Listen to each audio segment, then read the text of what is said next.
सच्चा भक्त कभी भी किसी लोभ में नहीं फंसता है। नमस्कार साथियों। संत एक साथ रहते थे। एक संत दिन भर भक्ति करता था, दूसरा संत रोज शाम को भगवान को भोग लगाकर खाना खाता था।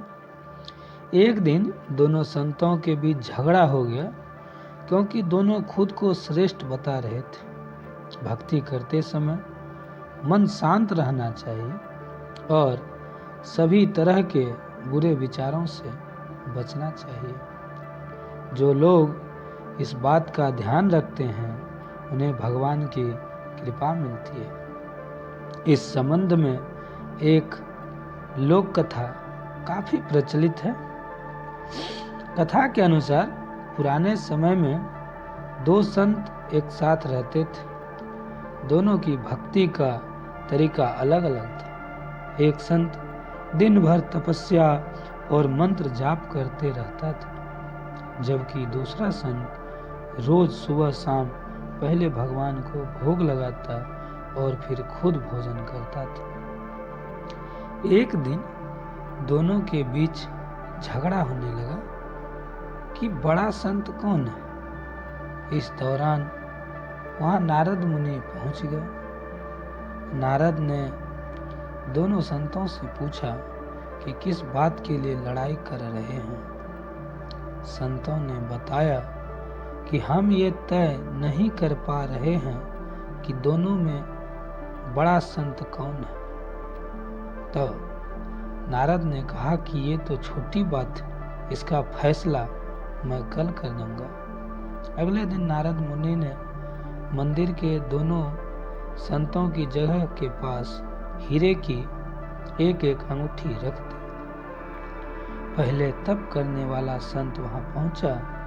उसने एक अंगूठी देखी और चुपचाप उसे अपने आसन के नीचे छिपाकर मंत्र जाप करने लगा। कुछ देर में दूसरा संत भगवान को भोग लगाने पहुंचा। उसने भी हीरे अंगूठी देखी, लेकिन उसने अंगूठी की ओर ध्यान नहीं दिया। पहले भगवान को भोग लगाया और खाना खाने लगा। उसने अंगूठी नहीं उठाई, क्योंकि उसके मन में लालच नहीं जागा, क्योंकि उसे भरोसा था कि भगवान रोज उसके लिए खाना खाने की व्यवस्था जरूर करेंगे। कुछ देर बाद वहां नारद जी आ गए। दोनों संतों ने पूछा कि अब आप बताएं कि हम दोनों में संत बड़ा कौन है। नारद ने तपस्या करने वाले संत को खड़ा होने के लिए कहा। जैसे ही वह संत खड़ा हुआ तो उसके आसन के नीचे छिपी अंगूठी दिख गई। नारद मुनि ने उससे कहा कि तुम दोनों में भोग लगाकर खाना खाने वाला संत बड़ा है। तपस्या करने वाले संत में चोरी करने की बुरी आदत है। उसने भक्ति के समय में भी चोरी करने में संकोच नहीं किया, जबकि भोग लगाने वाले संत ने अंगूठी की ओर ध्यान तक नहीं दिया।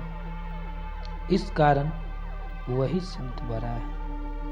भक्ति तभी सफल होती है जब भक्त के मन में बुरे विचार ना हो, भक्त बुरे काम ना करता हो। जिस भक्त के विचार पवित्र हैं और जो बुरे कर्मों से दूर रहता है, सिर्फ उसे ही भगवान की कृपा मिलती है। ये कथा आपको कैसी लगी? अगर अच्छी लगी हो तो कृपया चैनल को अवश्य सब्सक्राइब कर लीजिए। साथ ही वीडियो को लाइक कीजिए, ज़्यादा से ज़्यादा शेयर कीजिए। आप सभी का बहुत बहुत आभार।